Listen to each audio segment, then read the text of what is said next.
Okay, so after na naload po natin yung actions and we have printed our shortcut keys. Ito ho. So, pwede na natin i-close po yung actions window. Okay? So, para kung may makakita man sa atin, hindi niya makikita. Akala niya part ng Photoshop po yung ating pinipindot na shortcut. Kahit ho makita yung ating printout, kokopyahin niya lang ho yun, pero hindi niya magagamit sa kanyang Photoshop. Okay? So, pwede hong hindi ho naka-close, maliit naman po yan.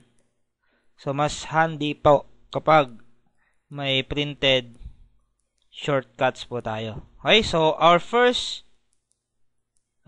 package, ID package is 1 by 1, say 8 pieces. So, this is nasa F11. Okay? So, 8 pieces, 1 by 1. Okay? So, yung nasa baba niya ho, 3R. So, yun yung gagamitin natin. So, pwedeng 3R or mas malaki. Okay? Pero, yung pinakamaliit po, dapat po ay 3R. Okay? So, kung meron na po tayong subject na ganito, okay? So, open lang ho natin, galing let's say sa camera natin, na-shot ho natin sa well-lighted na studio. Okay, so press nyo lang po yung ating shortcut key na F11. Okay, so pag napindot nyo na po yung F11, okay, so may magpapakita pong box dyan na square.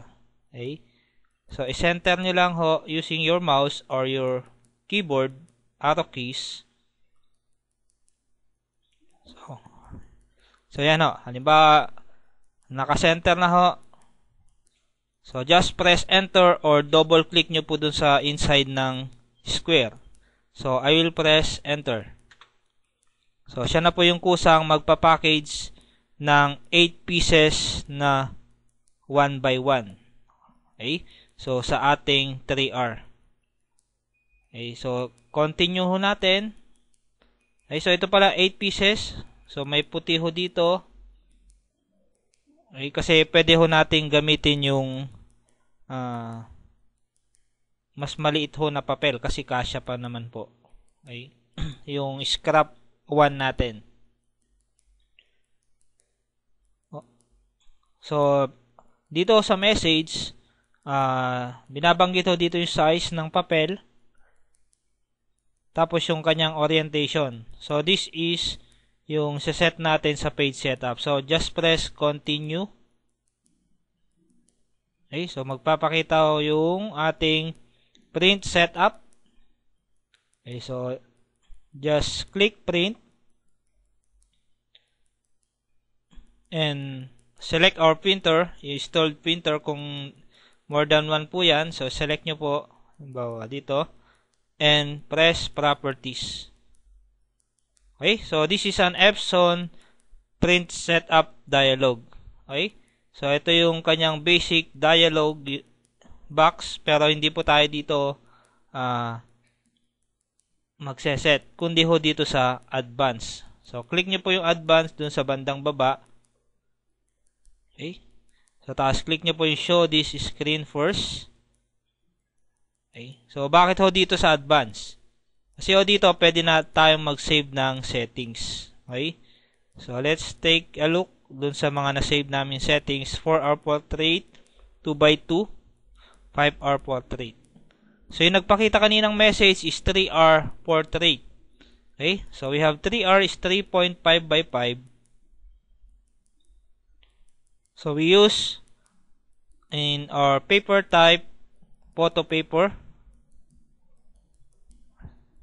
And, we will use photo. Or best photo or photo RPM. Okay? So, ito yung pinakamabilis na ma-print pero the lowest quality, yung fine.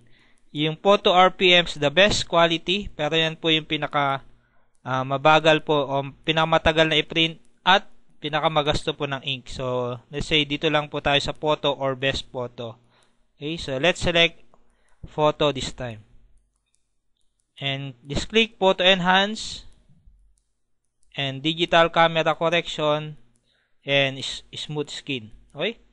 So, yan po yung mga kailangan nyo ipong iset every time po na magpiprint kayo. Pero, since we have save settings, pwede po natin i-save yung settings na yan as 3R portrait.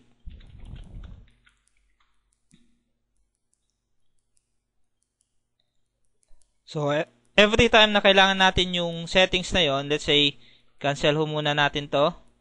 Okay? Cancel. Okay. Tapos, file, print with preview. So, yan po yung nagpakita na sa atin kanina. So, print,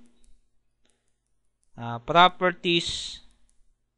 Okay, so ito na po yung nagpakita, hindi na po yung basic dialog. Okay, kung gusto niyo makita ho yun, dito lang po, pindutin nyo lang po yung basic. Okay, so now, hindi na po na tayo kailangang mag-set ng paper type, ng print quality, ng paper size, tapos yung photo enhance po doon. So just go here, down, select po natin yung ating settings. 3R portrait. Okay? So, makikita nyo, nagbago po yung paper type na photo paper, photo 3.5 by 5, that is 3R, photo enhance, digital camera, saka smooth skin. Okay? So, once na naset nyo po yan, so hindi nyo na po kailangan, or wala na po kayong kailangan gawin kundi save settings. Okay? Sa susunod ho, pwede nyo na pong gamitin. Dito na lang po kayo mag-click. Okay, so just press OK and OK, or the number of copies kung ilan po yung kailangan, dito lang po yung i-set.